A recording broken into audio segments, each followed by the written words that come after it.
Hello friends, स्वागत है आप सभी लोगों का हमारे चैनल कुके स्टडी में। मैं कमल बेस्ट। इस वीडियो के माध्यम से दोस्तों आपके यहाँ पर कराऊंगा आर्मी सोल्जर जीडी का दोस्तों एग्जाम पेपर जो कि 2019 में पूछा गया था। यानी कि यहाँ पर आपको दोस्तों ओरिजिनल वाला पेपर मिलेगा जो 2019 में पूछा गया था। तो आराम से आप क्वेश्चन पेपर को देखेंगे।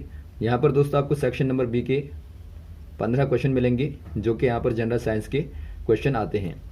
तो आराम से आप क्वेश्चनों को देखेंगे और जो भी यहाँ पर क्वेश्चन दिया गया होगा सारे क्वेश्चनों को लगातार नोट करेंगे। तो देखिए शुरू करते हैं। पहला क्वेश्चन दोस्तों आपको दिखता है, निम्न में से कौन एक उत्कृष्ट गैस नहीं है। यानी कि आपको बताना है which of the following gases is not a noble gas. यहाँ पे देखिए दोस्तों जो नोबल गैस होती हैं या फिर आप इनको कहते हैं नॉन रिएक्टिव गैस कहते हैं, या फिर दोस्तों आप इनको कहते हैं रेयर गैस। रेयर गैस अलग अलग नामों से आते हैं और हिंदी में दोस्तों आप कहते हैं अक्रिय गैस। यानी कि जो दोस्तों क्रिया नहीं करती है ऐसी गैसों को आप कहते हैं अक्रिय गैस।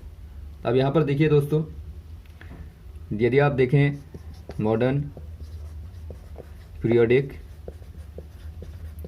टेबल में तो वहाँ पर दोस्तों जो ग्रुप नंबर 18 है, ग्रुप नंबर जो 18 दिखता है आपको, या फिर आप इसको कहते हैं जीरो ग्रुप। तो जीरो ग्रुप के दोस्तों सारे एलिमेंट क्या हैं, ये आपके अक्रिय गैसेस का है। यानी कि यहाँ पर आप देखते हैं गैसों को, हीलियम दिखती है दोस्तों आपको, नियोन दिखती है, आर्गन दिखती है, जिनोन दिखती है, या आपको रेडॉन दिखती है। तो ये क्या है दोस्तों, ये आपकी अक्रिय गैसें कहलाती हैं। तो यहाँ पर देखिए दोस्तों आपको ओ दिया है, वो क्या है दोस्तों, वो एक प्रकार की रिएक्टिव गैस है। यानी कि जो ऑक्सीजन होता है ये दोस्तों क्या होता है, रिएक्टिव होता है दोस्तों। तो इसीलिए आप कह देंगे ये आपका रियल नहीं होगा। तो ऑप्शन नंबर आप यहाँ पे ए वाले में टिक कर देंगे। अगला क्वेश्चन देखिए दोस्तों, रक्त में उपस्थित हीमोग्लोबिन रेडेस से पूर्ण एक जटिल प्रोटीन है। यानी कि आपको पूछा गया है haemoglobin in blood is a complex protein rich in. यहाँ पे देखिए दोस्तों जो हीमोग्लोबिन होता है ये क्या है दोस्तों, ये आपका ब्लड में होता है और इसी के कारण दोस्तों जो ब्लड का रेड कलर होता है, रेड कलर ऑफ ब्लड जो होता है दोस्तों, वो आपका हीम के कारण ही होता है। ये क्या है दोस्तों, एक प्रकार का कॉम्प्लेक्स प्रोटीन होता है। यानी कि एक प्रकार का दोस्तों एक प्रोटीन है। तो यहाँ पर दोस्तों आप देखेंगे जो मेनली आपका कंटेन होता है वो आपका होता है एक प्रकार का मिनरल यानी खनिज होता है दोस्तों, जिसको आप कहते हैं आयरन। यानी कि दोस्तों यहाँ पर आयरन एक प्रकार से मुख्यतया होता है। तो आप कह देंगे दोस्तों ऑप्शन नंबर ए वाला राइट हो जाएगा, आयरन। अगला क्वेश्चन देखिए दोस्तों, हास्य गैस के लिए रासायनिक सूत्र है। यानी कि आपको बताना है chemical formula for laughing gas. यदि आप बात करें दोस्तों लाफिंग गैस की, लाफिंग गैस जो होती है ये दोस्तों आपकी यहाँ पर होती है नाइट्रस ऑक्साइड। यानी कि आप इसको कहते हैं दोस्तों N2O। तो यहाँ पर आप देखते हैं ऑप्शन नंबर आपको दिया गया है बी वाला, तो आप बी वाले में टिक कर देंगे। अगला क्वेश्चन देखिए दोस्तों, निम्न में से सबसे भारी किरण कौन सी है। यानी कि आपको बताना है which of the following is a heaviest रे। यदि आप बात करें दोस्तों हैवीएस्ट रे की, यानी कि भारी किरण जो है ये कौन सी हो जाएगी दोस्तों। यहाँ पर देखिए आपको दिए गए हैं दोस्तों जो इलेक्ट्रोमैग्नेटिक रेज होती हैं वो यहाँ पर आपको दी गई हैं। पहला दोस्तों आपको एक्सरे दिया है, दूसरा आपको अल्फा रे दिया है, तीसरा आपको दिया गया है गामा रे और चौथा दिया गया है बीटा रे। यहाँ पर देखिए दोस्तों जो अल्फा रे होती है यानी कि जो अल्फा किरणें होती हैं ये दोस्तों एक प्रकार से हीलियम का नाभिक मानी जाती हैं। यानी कि यदि आप अल्फा का एक पार्टिकल देखेंगे दोस्तों वो हीलियम के नाभिक के बराबर यानी कि हीलियम के दोस्तों न्यूक्लियाई के बराबर माना जाता है। और आप जानते हैं दोस्तों नाभिक में यहाँ पर 2 प्रोटॉन और 2 न्यूट्रॉन होते हैं। यानी कि इसका जो वेट होता है दोस्तों या फिर आप कहें मास होता है ये आपका यहाँ पर होता है 4।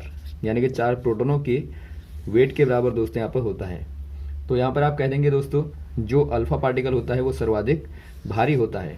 वैसे आप दोस्तों हल्का पार्टिकल देखेंगे तो ये आपको दिखेगा गामा। गामा दोस्तों यहाँ पर हाई पेनिट्रेटिंग पावर वाला होता है। यहाँ पर आप कह देंगे हाई पेनिट्रेटिंग पावर, यानी कि जो भेदने की क्षमता होती है गामा की दोस्तों सर्वाधिक होती है। ये बार बार पूछा जाता है, यानी कि ये दोस्तों आपका क्या होता है, हाईएस्ट एनर्जी वाला होता है। तो ये क्वेश्चन आपको पूछा जाता है कि बताइए उच्चतम ऊर्जा वाला जो पार्टिकल होता है कौन सा होगा, या फिर आप कहें हाई फ्रीक्वेंसी वाला, तो ये आपका हाई फ्रीक्वेंसी वाला दोस्तों पार्टिकल होता है। और आपका जो लो वाला होता है दोस्तों वो हो जाएगा अल्फा, क्योंकि अल्फा क्या होता है, सर्वाधिक भारी होता है। तो इसको दोस्तों मोशन करने में ज़्यादा यहाँ पर फोर्स लगेगा, तो इसीलिए इसका जो मोमेंट होता है या फिर आप कहें जो पेनिट्रेटिंग पावर होती है वो दोस्तों न्यूनतम होती है। और एक क्वेश्चन ये भी आता है, जो अल्फा होता है दोस्तों इस पर पॉजिटिव चार्ज होता है, बीटा पे नेगेटिव होता है, और जो गामा होता है इस पर कोई चार्ज नहीं होता है। तो यहाँ पर आप टिक कर देंगे ऑप्शन नंबर बी वाले में। अगला क्वेश्चन देखिए दोस्तों, बीसीजी टीकाकरण डेडेस की रोकथाम के लिए किया जाता है, यानी कि आपको बताना है BCG vaccination is used to prevention of. यहाँ पे देखिए दोस्तों जो बीसीजी है, जो वैक्सीनेशन होता है, वैक्सीनेशन यानी कि जो टीकाकरण होता है दोस्तों, जो बीसीजी का टीका है दोस्तों ये प्रिवेंट करता है, यानी कि रोकथाम करता है दोस्तों जो ट्यूबर क्लोसिस का बैक्टीरिया होता है, उससे दोस्तों ये क्या करता है, एक प्रकार से रोकथाम करता है, यानी कि दोस्तों ट्यूबर क्लोसिस के जीवाणु को रोकता है। तो यहाँ पर आप कह देंगे दोस्तों बी वाला दिया गया है, यानी कि जो तपेदित होता है या फिर आपका जो ट्यूबर क्लोसिस होता है दोस्तों उससे दोस्तों बचाता है। तो ऑप्शन नंबर आप बी वाले में टिक कर देंगे। अगला क्वेश्चन देखिए दोस्तों, विटामिन जो हड्डियों को मजबूत करता है, यानी कि आपको बताना है which vitamin gives strength to bones. यदि आप बात करें दोस्तों बोन को यानी हड्डियों को स्ट्रेंथ देने वाला जो विटामिन होता है वो कौन सा होगा। यहाँ पे देखिए दोस्तों आपको दिया गया है विटामिन डी। जो विटामिन डी होता है जिसका यदि आप कॉमन सोर्स की बात करें, कॉमन सोर्स क्या होता है दोस्तों, यानी कि जो सामान्य स्रोत होता है वो सनलाइट होती है, यानी कि सूर्य के प्रकाश से दोस्तों आपको विटामिन डी प्रचुर मात्रा में मिलता है। तो यहाँ पर आप टिक कर देंगे ऑप्शन नंबर सी वाला, विटामिन डी दोस्तों हड्डियों को मजबूती देता है। अगला क्वेश्चन देखिए दोस्तों, ब्रास कंटेन्स, यानी कि आपको बताना है पीतल में डैश शामिल होता है। क्या शामिल होता है दोस्तों, यदि आप बात करें ब्रास की यानी पीतल की, तो ये दोस्तों एक प्रकार का होता है एन एलॉय, यानी कि एक प्रकार का दोस्तों मिश्रण होता है, मिश्रातु होता है किसका दोस्तों, कॉपर एंड जिंक का, यानी कि यहाँ पर आपका कॉपर और जिंक से मिलके दोस्तों बना होता है। तो यहाँ पर आप टिक कर देंगे ऑप्शन नंबर ए वाले में। और वैसे ही दोस्तों एक क्वेश्चन पूछा जाता है इसी के आधार पे, जो कॉपर और टिन होता है, यानी कि दोस्तों कॉपर और एसएन यहाँ पे जो होगा ये क्या बनाता है दोस्तों, ये बनाता है ब्रॉन्ज को, ब्रॉन्ज यानी कि दोस्तों कांसे को बनाता है। तो इसे भी आप याद रखेंगे। तो यहाँ पर दोस्तों आंसर हो जाएगा ए वाला। अगला क्वेश्चन देखिए दोस्तों, संतरा विटामिन डैश का अच्छा स्रोत है, यानी कि आपको बताना है orange is a rich source of vitamin. Orange जो होता है दोस्तों यानी कि जो संतरा होता है या जो लेमन होता है यानी नींबू जो होता है दोस्तों, ये रिच सोर्स होते हैं, rich source of vitamin C, यानी कि जो विटामिन सी होता है दोस्तों जिसको आप केमिकली कहते हैं एस्कॉर्बिक एसिड कहते हैं। तो इसका दोस्तों क्या होता है, ये आपका रिच सोर्स होता है, यानी आप कह देंगे दोस्तों ऑप्शन नंबर डी वाला राइट हो जाएगा। अगला क्वेश्चन देखिए दोस्तों, melting point of ice is, यानी कि आपको बताना है बर्फ का गलनांक क्या होगा। यदि आप बात करें मेल्टिंग पॉइंट ऑफ आइस, ये दोस्तों होता है 0 डिग्री सेंटीग्रेड। यदि आप बात करें दोस्तों फ्रीजिंग यानी कि हिमांक, फ्रीजिंग पॉइंट ऑफ वाटर यानी कि दोस्तों यदि आप जल का यहाँ पे हिमांक देखें तो ये भी क्या होता है दोस्तों, 0 डिग्री सेंटीग्रेड होता है। यदि आप देखें बॉइलिंग पॉइंट ऑफ वाटर, यानी कि आप जल का दोस्तों क्वथनांक देखें या फिर आप कहें जो उबलने का बिंदु होता है वो देखें, तो ये आपका होता है 100 डिग्री सेंटीग्रेड पे। तो आप इनको याद रखेंगे। यहाँ पर दोस्तों आंसर हो जाएगा 0 डिग्री सेंटीग्रेड, यानी कि ऑप्शन नंबर डी वाला। नेक्स्ट क्वेश्चन देखिए दोस्तों, लेड पेंसिल बनाने में प्रयुक्त पदार्थ कौन सा होता है, यानी कि आपको बताना है which material is used to manufacture of lead pencil. यदि आप बात करें दोस्तों मैन्युफैक्चर ऑफ लेड पेंसिल, ये दोस्तों किससे बनती है, ये आपकी बनती है ग्रेफाइट से। यहाँ पर आप ध्यान देंगे दोस्तों, आपको लेड दिया है, ये चूंकि आपका पुराना नाम है दोस्तों या फिर आप कहें आपका विदेशी नाम है, तो इसीलिए यहाँ पर लेड पेंसिल तब कहा जाता था जब दोस्तों ग्रेफाइट की पहचान नहीं हुई थी। तो यहाँ पर आपको याद रखना है आपका दोस्तों ग्रेफाइट से मिलके ही बनाई जाती हैं। और यहाँ पर आपको एक क्वेश्चन और आता है ग्रेफाइट के आधार पर, ये दोस्तों क्या होता है, कार्बन का एलोट्रोप होता है। एलोट्रोप यानी कि अपर रूप होता है। और ये दोस्तों एक प्रकार का नॉन मेटल है, यानी अधातु है, लेकिन तब भी दोस्तों ये इलेक्ट्रिसिटी का यानी कि विद्युत धारा का दोस्तों या फिर आप कहें विद्युत का क्या करता है दोस्तों, चालन करता है, यानी कंडक्शन करता है। तो यहाँ पर आप टिक कर देंगे ऑप्शन नंबर ए वाले में। अगला क्वेश्चन देखिए दोस्तों, निम्न में बायोगैस का प्रमुख घटक है, यानी कि आपको बताना है which of the following is the major component of biogas. यदि आप बात करें दोस्तों मेजर कंपोनेंट ऑफ बायोगैस या फिर आप कहें दोस्तों जैविक जो गैस होती है, जैविक गैस का आपको क्या बताना है दोस्तों, मुख्य घटक बताना है। ये दोस्तों यहाँ पे देखिए बायोगैस में आप एग्जांपल ले सकते हैं गोबर गैस का, गोबर गैस, या फिर दोस्तों आप सीएनजी का एग्जांपल ले सकते हैं। तो यहाँ पर देखिए दोस्तों जो मुख्यतया मिला रहता है वो आपका होता है मीथेन। यहाँ पर आप कह देंगे मीथेन होता है। यदि आप केमिकल फार्मूला देखें तो ये दोस्तों आपका यहाँ पर होता है CH4। और वैसे ही दोस्तों यदि आपको पूछा जाए जो पेट्रोलियम गैसेस होती हैं दोस्तों, जैसा कि आप देखते हैं LPG होती है, तो यहाँ पर कौन सी वाली गैस मिली रहती है दोस्तों, मुख्यतया यहाँ पर होती है ब्यूटेन और प्रोपेन। तो यहाँ पर आप ध्यान देंगे दोनों ही को, तो यहाँ पर टिक कर देंगे दोस्तों आप मीथेन में, ऑप्शन नंबर सी वाले में। अगला क्वेश्चन देखिए दोस्तों, मेंडेलीव की आवर्त सारणी किस पर आधारित है, यानी कि आपको बताना है Mendeleev's periodic table is based on.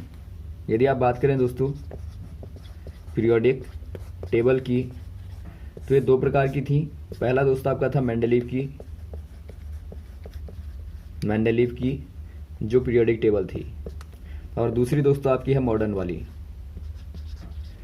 Modern यानी कि जो आधुनिक वाली, आधुनिक जो दोस्तों आवर्त सारणी है वो आपकी है। तो यहाँ पे देखिए जो मेंडेलीव वाली थी दोस्तों, जिन्होंने शुरुआत में एलिमेंट्स को अरेंजमेंट किया था एटॉमिक वेट पे, ऑप्शन नंबर डी वाला आपको दिखता है यहाँ पे, एटॉमिक वेट यानी कि दोस्तों परमाणु भार पर, परमाणु के भार पर आधारित थी। लेकिन दोस्तों यदि आप मॉडर्न पीरियोडिक टेबल को देखें तो आप देखते हैं हाइड्रोजन, हीलियम, लिथियम कैसे अरेंज है, ये आपके दोस्तों एटॉमिक नंबर के बेस पे हैं, यानी कि आप कह देंगे परमाणु क्रमांक के आधार पर दोस्तों इनको अरेंज किया गया है। तो यहाँ पर आप टिक कर देंगे ऑप्शन नंबर डी वाला। अगला क्वेश्चन देखिए दोस्तों, आकाशीय पिंडों को देखने के लिए कौन सा यंत्र प्रयोग में लाया जाता है, यानी कि आपको पूछा गया है which instrument is used to see heavenly bodies. जो हेवनली बॉडीज होती है दोस्तों, हेवनली बॉडीज जो होती हैं या फिर आप कहें जो आकाशीय पिंड होते हैं, आकाशीय जो पिंड होते हैं दोस्तों, उनको देखने के लिए किसका इस्तेमाल होता है, इसके लिए दोस्तों आप इस्तेमाल करते हैं टेलीस्कोप का, यानी आप कह देंगे दोस्तों टेलीस्कोप या फिर आप कहें दूरदर्शी का दोस्तों इस्तेमाल करते हैं। इसके माध्यम से दोस्तों आप दूर की वस्तुओं को पास यहाँ पे देख सकते हैं, यानी कि बड़े आकार में दोस्तों उनको आप देख पाते हैं। जैसा कि आप देखते हैं, यदि आपको मून को देखना है या फिर दोस्तों आपको यहाँ पे अन्य ग्रहों को देखना है, प्लेनेट को देखना है, तो आप इसके माध्यम से देखते हैं। तो यहाँ पर आप टिक कर देंगे दोस्तों ऑप्शन नंबर सी वाले में, टेलीस्कोप में। नेक्स्ट क्वेश्चन देखिए दोस्तों, स्टेनलेस स्टील प्राप्त करने में लोहे के साथ कौन सी धातु मिलाई जाती है। यानी कि आपको पूछा गया दोस्तों, which material is used with iron to produce stainless steel. यदि आप बात करें दोस्तों स्टेनलेस स्टील की, तो यहाँ पे देखिए दोस्तों आयरन के साथ में मुख्यतः मिलाया जाता है क्रोमियम। यहाँ पे क्रोमियम क्या करता है दोस्तों, जो स्टील होता है इसको बना देता है रस्टिंग लेस, यानी कि दोस्तों इस पर कोई जंग नहीं लगता है। तो यहाँ पर आप कह देंगे दोस्तों आयरन के साथ में मुख्यतः यहाँ पे क्रोमियम मिलाया जाता है। तो ऑप्शन नंबर आप टिक कर देंगे यहाँ पे डी वाले में, क्रोमियम में। अगला क्वेश्चन देखिए दोस्तों, किस अंग द्वारा रक्त का शुद्धिकरण होता है। यानी कि आपको बताना है blood is purified by which one. यहाँ पे देखिए दोस्तों ब्लड का प्यूरिफिकेशन कौन से ऑर्गन के द्वारा होता है। ये दोस्तों मुख्यतः होता है किडनी के द्वारा, यानी कि दोस्तों गुर्दों के द्वारा यहाँ पे किया जाता है। तो ऑप्शन नंबर यहाँ पर आप देखते हैं ए वाला, तो आप ए वाले में टिक कर देंगे। वैसे ही दोस्तों यहाँ पर आप देखते हैं जो इंटेस्टाइन होती है, इंटेस्टाइन जो होती है दोस्तों, यानी जो आंतें होती हैं, ये खास तौर पर दोस्तों डाइजेशन के लिए यानी कि पाचन के लिए दोस्तों यहाँ पे योगदान करती हैं। और वैसे आप लंग्स को देखें, ये क्या करते हैं दोस्तों, जो लंग्स होते हैं यानी जो फेफड़े होते हैं, फेफड़े कार्य करते हैं एयर को फिल्टर करने का। और वैसे ही आप देखते हैं हार्ट जो है दोस्तों, यानी जो हृदय होता है, मुख्यतः यहाँ ब्लड को क्या करता है, ब्लड को दोस्तों पंप करता है। और यहाँ पे जो प्योर और जो अनप्योर ब्लड होता है उनको दोस्तों सेपरेट करता है, यानी उनका सेपरेशन करता है, उनको अलग अलग करता है। तो यहाँ पर आप देखिए दोस्तों ऑप्शन नंबर आप टिक कर देंगे यहाँ पे ए वाले में, यानी किडनी में। तो यहाँ तक दोस्तों आप क्वेश्चनों को तैयार करें। उम्मीद है आपको क्वेश्चन अच्छे लगे होंगे और भी इस प्रकार के क्वेश्चनों को लगातार बताते रहेंगे दोस्तों, हमारे साथ भी बने रहेगा। और यदि आपको वीडियो अच्छा लगा हो तो आप ज़रूर लाइक करें, शेयर करें। Okay, thanks. जय हिंद, जय भारत।